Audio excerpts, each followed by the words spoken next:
नमस्कार मित्रांनो. तर लग्नानंतर होईलच प्रेम ही मालिका नंबर 1 मालिका ठरलेली आहे मित्रांनो.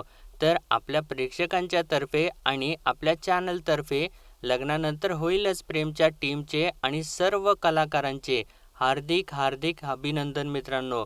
आणि मित्रांनो ते डिझर्व तर करतातच ना. आणि त्यांनी जे श्रेय मिळवलेलं आहे ते एक नंबरच आहे मित्रांनो. आणि या कलाकारांनी खूप मेहनत घेतलेली आहे. तर चला आजच्या भागाला म्हणजेच आपण 16 मार्चच्या भागाला सुरुवात करूया. काल आपण बघितलंत मित्रांनो की मानिनीने ती बॅग वगैरे आणून सगळी यांच्या समोर अशी टाकलेली असते आणि ते बघितल्यानंतर सगळ्यांना धक्काच बसलेला असतो आणि ही वसू आणि रम्या तर जाम घाबरलेले असतात.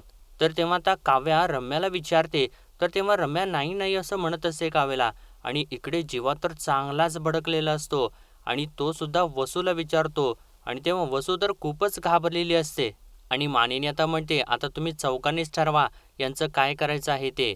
आणि अर्थातच मित्रांनो तर जीवा आणि काव्या तर खूप जास्त चिडलेले असतात, कारण यांच्या बाबतीतलं जे काही असतं ते सगळं या दोघींनी चव्हाट्यावरती आणलेलं असतं. आणि आता हे चौघे सुद्धा या दोघींच्या दिशेने पुढे सरकतात. आणि वसू आता एकदमच म्हणते, नाही नाही हे मी नाही केलेलं. तर रम्या तिच्यावरती ओरडते, बास आई.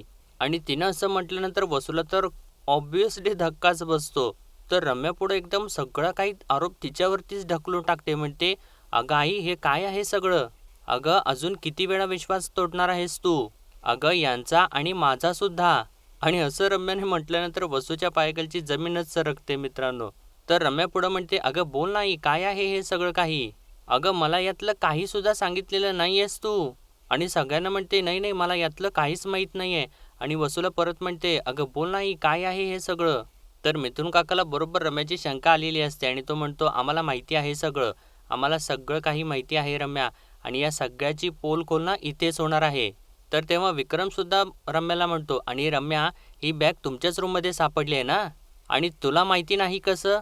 तर तेव्हा तर रम्या अजून जास्त नाटक करू लागते आणि डायरेक्ट विक्रमच्या समोरच जाते आणि म्हणते, हो हो मामा ही ही बॅग ना आमच्याच रूममध्ये होती. मी खरं बोलते, अरे माझ्यावरती विश्वास ठेव प्लीज. म्हणजे ही बॅग ना आमच्या रूममध्येच होती. इनफॅक्ट ना मी काही कपडे ऑर्डर केले होते आणि ते ठेवायसाठी मला जागा हवी होती. आणि त्यामुळेच ना जुने कपडे भरून ठेवायसाठी मी बॅग शोधत होते. आणि मीच ती बॅग खाली काढली होती. पण या बॅगमध्ये काय होतं ना मला खरंच माहिती नाही. तर आता मानिनी रम्याला म्हणते, अगं रम्या तू जेव्हा जन्माला आलीस ना तेव्हापासून मी तुला ओळखते, कळतंय का तुला? तू काय होतीस ना आणि पार्थच्या प्रेमामध्ये पडल्यानंतर तू काय होत चाललेली आहेस गेली अनेक वर्षे बघतीये मी. अगं त्याच्या साखरपुड्याच्या दिवशी तू स्वतःला हर्ट करू शकतेस, तर हे तर काय एकदम क्षुल्लक आहे, चिल्लर आहे हे. आणि वसूला म्हणते, यांच्याबद्दल तर काय बोलावं. आणि लग्नामध्ये नंदिनीला किडनॅप करण्यापर्यंत मजल गेली होती यांची. आणि मला पूर्ण खात्री आहे की तुम्ही दोघींनी मिळूनच हे सगळं काही केलेलं आहे. तर रम्या अजून पण काय थांबायचं नावच घेत नाही. म्हणते, अगं नाही मामी तेव्हा सुद्धा माझा काहीच संबंध नव्हता. नाहीतर ना मी लग्नामधून निघून का गेले असते? तेव्हाची परिस्थिती बघताना तुम्ही सगळ्यांनी मिळून माझं ना पार्थसोबत लग्न लावून दिलं असतं. पण मला ना तेव्हा पार्थचं लग्न बघवणार नव्हतं म्हणूनच मी लग्नामधून निघून गेले ना. तेव्हा सुद्धा मला काही माहिती नव्हतं आणि आत्ता सुद्धा मला काही सुद्धा माहिती नाहीये. मी खरंच सांगते 16 डिसेंबरशी माझा काही एक संबंध नाहीये. तर मानिनी तिला म्हणते, हो का? मग रम्या असं कर, तू माझ्या एका प्रश्नाचं उत्तर दे. हे चौघं ज्यावेळेस फार्म हाऊसवरती गेले होते त्यावेळी तुम्ही अचानक दोघी सुद्धा लग्नाला गेला. तर तेव्हा रम्या म्हणते, हो हो ते बरोबर आहे. तर मानिनी पुढं म्हणते, आणि शंका यावी इतक्या लगेच घरी परत सुद्धा आलात, याचं काय जस्टिफिकेशन आहे तुझ्याकडे? तर तेव्हा रम्या म्हणते, अगं मामी त्याचं जस्टिफिकेशन तर मी त्याच दिवशी दिलं होतं. ऑफिसच्या कामाचं खूप प्रेशर होते म्हणून ना मी आईला म्हणाले की आपण परत जाऊया, खरंच सांगते मी. तर तेव्हा मानिनी म्हणते, नाही नाही खोटं बोलतेस तू रम्या. तुम्ही दोघी फार्म हाऊसलाच गेला होतात जीवा आणि काव्याबद्दलचे हे सगळे जे काही पुरावे आहेत ना ते मिळवण्यासाठी. आणि आता ह्या सगळ्या वस्तू तुम्हाला तिथे कसे मिळतील हे तुम्हाला कसं कळालं हे मला नाही माहिती. पण तुम्ही दोघी निश्चित फार्म हाऊसवरतीच गेला होतात. या दोघी त्या दिवशी अचानक लग्नाला जातो म्हणून बाहेर पडल्या आणि काही तासातच परत आल्या आणि माझ्यासमोर तुटलेल्या चाकाची बॅग घेऊन वरती रूममध्ये गेल्या होत्या. आणि असं तिने सांगितल्यानंतर आता या दोघींना परत धक्का बसतो. तर मानिनी पुढं म्हणते, आता या जर का फार्म हाऊसवरतीच गेल्या नव्हत्या तर याच बॅगेचं तुटलेलं चाक फार्म हाऊसवरती जीवाला कसं काय मिळालं? आणि ती रम्याला परत विचारते, बोल आता रम्या. आणि वसूला सुद्धा म्हणते, बोला वसुताई. या सगळ्याचा काय अर्थ होतो? तर आता वसू लगेचच मानिनी समोर जाते आणि म्हणत असते, नाही नाही मानिनी ऐक जरा, त्याचं काय झालं माहिती आहे का? आणि असं ती म्हणजे वसू आता मानिनीच्या समोर जाते. तर तेव्हा आता इकडे जीवा आणि काव्या लगेचच ते जे काही असतात ते पुरावे वगैरे जे काही एव्हिडन्स असतात ते सगळं काही ते परत बॅगमध्ये भरू लागतात. आणि रम्या आता पुढचं एकदम कहरच करते मित्रांनो. ती वसूला म्हणते, अगं आई त्या दिवशी तू गाडी पार्क करून म्हणजे बाजूला ठेवून कुठंतरी तास दीड तास निघून गेली होतीस. अगं तू हे सगळं काही करायला फार्म हाऊसवरती गेली होतीस का?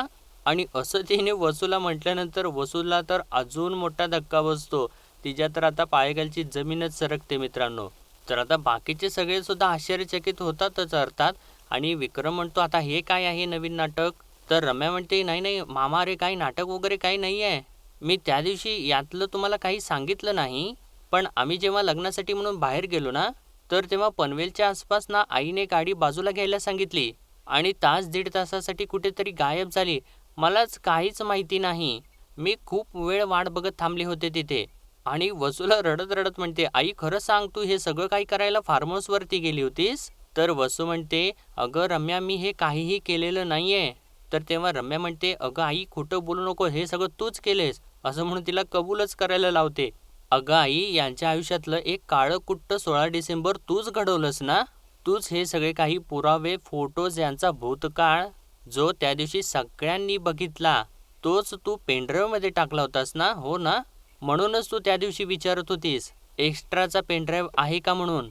अगं आई खरं बोल गं, खरं बोल. आणि असं सगळं काही ती बोलत असते तर वसू मात्र गप्पच असते.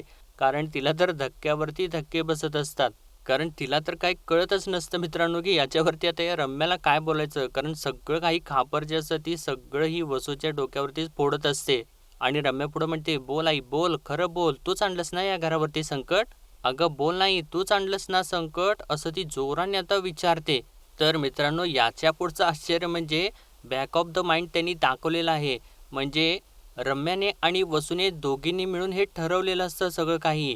आणि बघा आता त्या दिवशी काय घडलेलं असतं त्यांच्या आता विचारात हे दाखवलेलं आहे वसूच्या. रम्या वसूला म्हणत असते, तू म्हणतेस ना ते अगदी बरोबर आहे आई. आता ना गप्प राहून चालणार नाही. आजच्या आज ना काहीतरी करायलाच हवं.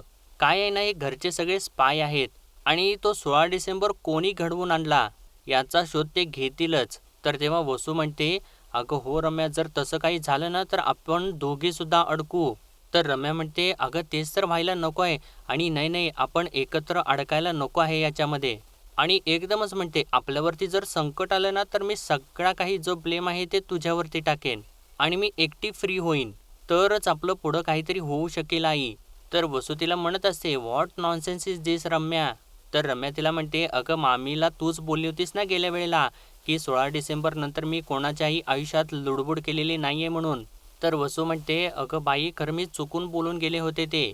आणि मानेने एव्हाना ते सगळं काही विसरून सुद्धा गेली असेल. तर रम्या म्हणते, हो बरोबर आहे तुझं, पण मला आता कुठलीही रिस्क घ्यायची नाहीये. झालेली आहे ना चूक तुझ्याकडून, त्या चुकीचा हिशोब तूच करायला हवास. तर वसूने तेव्हा विचारलेलं असतं, बरं ठीक आहे आता काय करायचंय मी? तर रम्या म्हणते, आपण ना त्याच्यासाठी एक कोडवर्ड ठरवूयात. म्हणजे आपल्याला सगळ्यांच्या समोर ना ब्लेम तुझ्यावरती जर टाकायचा असेल तर आपला कोडवर्ड असेल संकट. आणि या दोघींनी मिळून असा काही तो प्लॅन ठरवलेला असतो. आणि आता यावेळी म्हणजे इथे रम्या जी असते ती बोलत असते या सगळ्यांच्या समोर की बोल आई, तूच आणलंस ना या सगळ्यांच्यावरती संकट.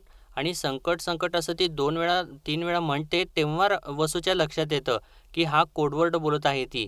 आणि त्यानंतर रम्या वसूचा हात आपल्या हातात घेते आणि तिला एकदम म्हणजे धमकीवाजाच बोलू लागते. म्हणते तिला इमोशनल ब्लॅकमेल वगैरे करते ती. म्हणते, बघ आई खरं बोल, नाहीतर तू ना माझं मेलेलं तोंडच बघशील. तर तेव्हा आता वसूच्या लक्षात येतं आणि ती सुद्धा आता नाटकात सामील होते. म्हणते, रम्या नको का असं बोलूस, खरंच नको बोलूस. आणि त्यानंतर ती बोलते अखेर मित्रांनो सगळ्यांच्या समोर कबूल करते, मी मान्य करते की हे सगळं काही मीच केलेलं आहे. आणि तिने आता असं बोलल्यानंतर सगळ्यांच्या पायाखालची जमीन सरकते ऑब्व्हियसली मित्रांनो.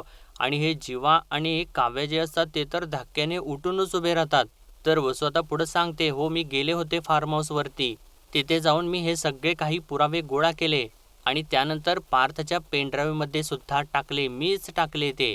तर रम्या तर कहरच करते आणि वसूला म्हणते, अगं तुला लाज नाही वाटली का गं हे सगळं काही करताना? अगं आई, अजून किती वेळा यांचा आनंद तू हिरावून घेणार आहेस? असं म्हणून ती रडायचं नाटक सुद्धा सगळ्यांच्या समोर करू लागते आणि म्हणते, अगं आपल्या कर्माची फळं आपल्या मुलांना भोगावी लागतात, ही साधी गोष्ट कळत नाही का गं तुला? अगं आज तुझ्या अशा वागण्यामुळे मी सुखात नाहीये. आणि म्हणते, अरे देवा देवा, अशी आई का दिलीस तू मला? का हिच्या पोटी जन्माला घातलंस मला? असं म्हणून ती स्वतःला चक्क मित्रांनो मारूनच घेऊ लागते. आणि तेव्हा लगेचच ही काव्या पुढं सरकते. अगोदरच हिच्या जाळ्यात अडकलेली असते आणि लगेच पुढे येते आणि म्हणते, अगं रम्या शांत हो शांत हो, तू काय करतेस हे?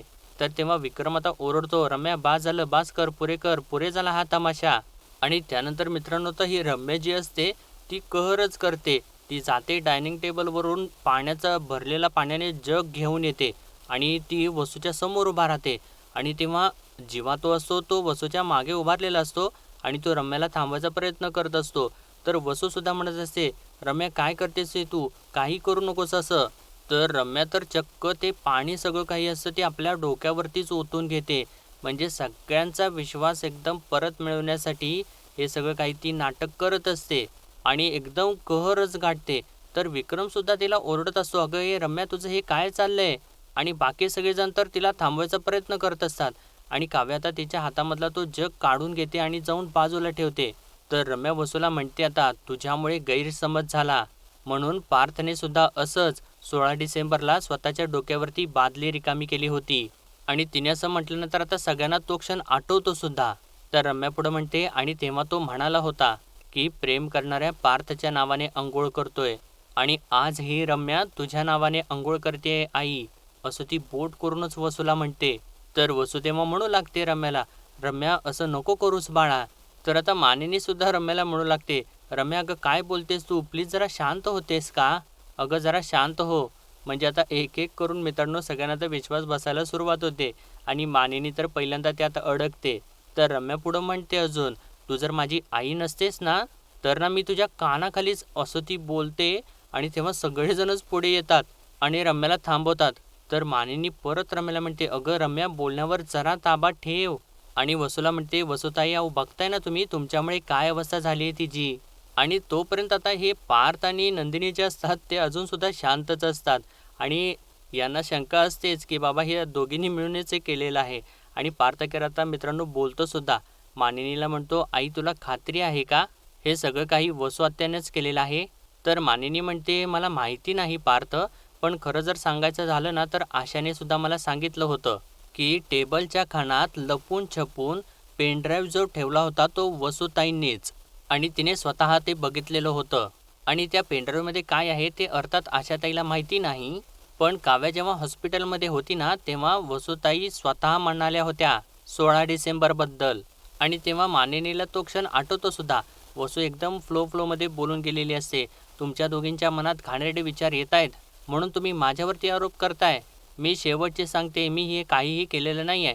या सगळ्याचा माझ्याशी काहीही संबंध नाही आहे. 16 डिसेंबर नंतर मी कोणाच्याही आयुष्यात ढवळाढवळ करायला गेलेलीच नाही आहे. तर आता हे सगळं काही सगळ्यांना सांगितल्यानंतर सगळ्यांना धक्काच बसतो. आणि आता मिथून काका सगळ्यांना थांबवतो, म्हणतो एक मिनिट. आणि रम्याला म्हणतो, रम्या एक मिनिट, मी ना ती 16 डिसेंबरची रील पाहिली होती आणि ती खूप काळजीपूर्वक पाहिलेली होती आणि त्याच्यामधलं सामानसुद्धा मला माहिती होतं. आणि त्या सामानामध्ये कुठेही टॅटू काढलेला फोटो नव्हता आणि नेमकं त्याच्यामध्ये टॅटू काढलेला फोटो आला कुठून? आणि मित्रांनो आता हा जो काही मिथून काका असतो त्याने तर जबरदस्त मुद्दा उपस्थित केला आहे आणि कुणाला या दोघींना काही त्याचा अंदाज नसतो आणि त्याने बरोबर तो मुद्दा पकडलेला असतो. आणि रम्याला तर तो क्षण आठवतो ज्यावेळेस या दोघीसुद्धा मिळून टॅटू पार्लरमध्ये गेलेले असतात आणि वसू तिला म्हणत असते, अगं रम्या चल निघू, आणि अशी काय बघतेस तू एकटक तिकडे? आणि तेव्हा रम्याने तो हात करून त्या दोघांचा फोटो दाखवलेला असतो. म्हणजे काव्याचा आणि जीवाचा फोटो तिथे असतो, तो तिला दिसलेला असतो त्या टॅटू पार्लरमध्ये. आणि त्या फोटोजवळ गेल्यानंतर रम्या म्हणालेली असते, अगं आई जीवाच्या छातीवर काव्या नावाचा टॅटू. आणि तिने त्या फोटोचा आपल्या मोबाईलवरती फोटो काढून घेतलेला असतो आणि ती म्हणालेली असते, हा पुरावा सगळं काही कबूल करायलाच लावेल. आणि आता मिथुन काका पुढे म्हणतो, तुला असं म्हणायचं आहे की हे सगळं काही वसूताईने एकटंच केलेलं आहे आणि ते बी एका तासात? म्हणजे एका तासात बॅग आवरली, त्या टॅटू पार्लरला गेली, तो टॅटू काढलेला फोटो घेऊन आली. हे सगळं काही तिने एकटीनं केलं. कमालच आहे. आणि असं त्यानं मुद्दा तो उपस्थित केल्यानंतर आता परत सगळ्यांच्या डोक्यात शंकेची घंटा वाजू लागते. सगळेजण आता परत शंकेने रम्याकडे बघू लागतात. तर मिथुन काका पुढं म्हणतो, एक लक्षात ठेव, हे एकट्या माणसाचं काम अजिबात नाही आहे. याच्यामध्ये तुझी साथ आणि फूससुद्धा आहे. मला तुझ्याबद्दल ना खात्री आहे, खात्री. तू उसातून जाते पण अंगाला पाचट लागू देत नाहीस. तर मिथुन काकांना असा तिच्यावरती आरोप केल्यानंतर ती मनात म्हणते, अरे बापरे, आता जर यांनी टॅटू पार्लरला जर फोन केला आणि यांना समजलं की आम्ही दोघीसुद्धा तिथे गेलो होतो, तर इतक्या दिवसांचा मी कमावलेला विश्वास संपेल, असं म्हणून ती आता पॅनिक होऊ लागते. आणि ती जीवाला एकदमच म्हणते, जीवा तू एक काम कर, तू जिथून तो टॅटू काढून घेतला होतास ना, त्यांना फोन कर आणि विचार की काव्या नावाचा टॅटू शोधत कोणी इथं आलं होतं का. आणि त्यांना विचार की असं त्यांनी कोणी विचारले का की येऊन काव्या नावाचा टॅटू कोणी काढायला इथं आलं होतं का. तर तेव्हा आता जीवा तिला म्हणतो, रम्या बास कर, शांत हो, प्लीज शांत हो, शांत हो. म्हणजे मित्रांनो, कोणाच्या डोक्यात यायच्या अगोदर हीच सगळं काही कबूल करून टाकते. तर तेव्हा त्या जीवा ऑब्व्हियसली लगेच म्हणतोच मिथुन काकाला, अरे काका सोड ना यार. आणि सगळ्यांना म्हणतो, आई बाबा मला नाही वाटत की या सगळ्यामध्ये ना रम्या इन्व्हॉल्व्ह आहे. कारण मागे पण वसू आत्यानेच हे सगळं काही केलं होतं आणि आत्तासुद्धा वसू आत्यानेच एका हाती हे सगळं काही केलेलं आहे. आणि आता काव्यानंतर हा जीवासुद्धा बरोबर रम्याच्या जाळ्यात अडकतो. तर मानिनी आता परत पुढं बोलत असते, हे बघ जीवा, अजून आपल्याला हे काही कळालेलं नाही आहे. तर असं ती बोलत असताना काव्या लगेचच मध्येच मानिनीला थांबवते आणि म्हणते, आई प्लीज, मला सुद्धा खरंच असं वाटते की 16 डिसेंबरला जे काही घडलं त्याच्यामध्ये रम्याचा खराच काही हात नाही आहे. पण मला खात्री आहे नक्कीच की वसू आत्या हे सगळं काही करू शकतील. तर आता म्हणजे नंदिनी आणि पार्थ तर कबूल झालेलं नाही, म्हणजे त्यांना तर काही हे पटलेलं नसतं. त्यांची दोघांची सुद्धा शंका असतेच त्या रम्यावरती. आणि आता नंदिनी काव्याला म्हणते, काव्या तुला खरंच खात्री आहे इतकी रम्याबद्दल. तर तेव्हा मिथुन काका सुद्धा म्हणतो, अरे नाहीतर काय, अरे जीवा काव्या ऐका माझं, अरे त्याच्या बोलण्याला फसू नका तुम्ही. तर आता विक्रम या सगळ्याच्या मध्ये पडतो आणि म्हणतो, बास बास बास झाला आता हा विषय कितीही उगाळला ना तरी सुद्धा मनस्तापच होणार आहे. नाही नाही, रम्याचं जाऊ दे एक वेळ, पण आता वसुताईचं काय करायचं आहे ना ते तूच ठरव मानिनी. कारण तर मी तर हातच जोडलेत या दोघींच्या पुढे, बास आता बासच झालेला आहे. तर वसू आता परत नाटक करत विक्रमच्या समोर येते आणि हातच जोडते, म्हणते, विक्रम अरे मी माफी मागते तुझी. आणि मानिनीला सुद्धा म्हणते, Manini I am really very sorry. Nandini आणि काव्याने ना आपल्या भावा बहिणीच्या नात्यामध्ये फूट पाडली. मला तेव्हा राग आला तिचा आणि त्या तिरस्कारामध्ये मी हे सगळं काही करून बसले. म्हणजे ती आता म्हणते की विक्रमच्या हाताने माझ्यामध्ये जी काही नंदिनीने फूट पाडली होती त्या रागात मी हे सगळं काही केलेलं आहे. आणि म्हणते, पण यामध्ये ना रम्याचा काही सुद्धा हात नाही आहे रे, तिनं काही सुद्धा केलेलं नाही आहे खरंच. तर मानिनी म्हणते, अहो वसुताई, पण कसा विश्वास ठेवायचा तुमच्यावर. तर वसू म्हणते, अगं मानिनी विश्वास ठेव माझ्यावर, खरंच खरंच रम्याने काही सुद्धा केलेलं नाही आहे. आणि तुझा विश्वास बसत नाही आहे का. अगं मी माझ्या मेलेल्या नवऱ्याची शपथ घेऊन सांगते मानिनी की रम्याने काही सुद्धा केलेलं नाही आहे. आणि आता तर मित्रांनो वसू तर अगदी कहरच करते, एकदम टोकच गाठते. ती चक्क मेलेल्या नवऱ्याची शपथ घेऊन सांगते आणि म्हणते, आता तरी विश्वास बसेल का तुझा. तर तेव्हा रम्या आता पुढे येते, परत तिच्या नाटकात अजून सामील होते. म्हणते, आई बाबा जर आत्ता बघत असतील ना तर त्यांचा आत्मा तळमळत असेल ग. अगं किती खालच्या थराला गेलीयस तू. अगं तो काव्या आणि जीवाचा यशाचा दिवस होता आणि अशा प्रकारे गालबोट लावलंस तू त्याला. तर वसू म्हणते, खरंच ग, खरंच तुझी आई चुकली, खरंच चुकली. तर रम्या म्हणते, चुकली आहेस ना तू, मग आता या चुकीची शिक्षा सुद्धा भोग. आजपासून तू या घरामध्ये राहायचं नाहीस. आणि असं तिने बोलल्यानंतर आता सगळ्यांनाच धक्का बसतो आणि वसूला तर त्याहून जास्त धक्का बसतो. आणि मित्रांनो, कहर करत करत नाटक करत करत या कुठल्या टोकापर्यंत पोचतात. ही वसू जी काय असते ती आपल्या मेलेल्या नवऱ्याची शपथ काय घेते, ही रम्या वसूला घराच्या बाहेर काय काढते. आणि मित्रांनो, आजचा भाग इथेच संपतोय आणि पुढील भागामध्ये आपण पाहणार आहोत. पार्थ आता रम्याला म्हणत असतो, मी तुझ्यावरती विश्वास ठेवावा असं वाटतं ना तुला. तर रम्या विचारते, हो, पण तुझा विश्वास कमवण्यासाठी काय करावं लागेल मला. तर पार्थ म्हणतो, लग्न करशील. तर तेव्हा रम्या म्हणते, हो, लगेचच ती हो म्हणून टाकते. आणि त्यानंतर खोलीत गेल्यानंतर वसू रम्याला विचारत असते, का दिलास तू लगेचच लग्नाला होकार. आणि इकडे पार्थ काव्याला म्हणत असतो, म्हणजे काव्याने त्याला विचारलेलं असतं की तुम्ही असं कसं काय त्या रम्याला बोललात. तर पार्थ म्हणत असतो काव्याला, कारण तुम्ही ना भोळसाटासारखं त्या रम्यावरती विश्वास ठेवतात म्हणून. तर रम्या तर इकडे वसूला सांगत असते, इथून पुढची स्टोरी ना आता इंटरेस्टिंग होत जाईल. आणि इकडे आता हे चौघेसुद्धा बसलेले असतात बोलत. तर काव्या म्हणत असते, नाही मला जेन्युइनली असं वाटते की रम्या आता बदललेली आहे. पण नंदिनी म्हणत असते, नाही मला असं नाही वाटत. रम्या खरंच लग्न करणार आहे? असं ती पार्थकडे बघूनच त्याला विचारत असते. पण हे काव्य आणि जीवा जे असतात त्या दोघांना तर मात्र पूर्ण खात्री असते रम्याबद्दल. पण पार्थ आणि नंदिनीला मात्र याबद्दल अजिबात खात्री नसते. ते दोघंसुद्धा या गोष्टीच्या ठाम विरोधात असतात.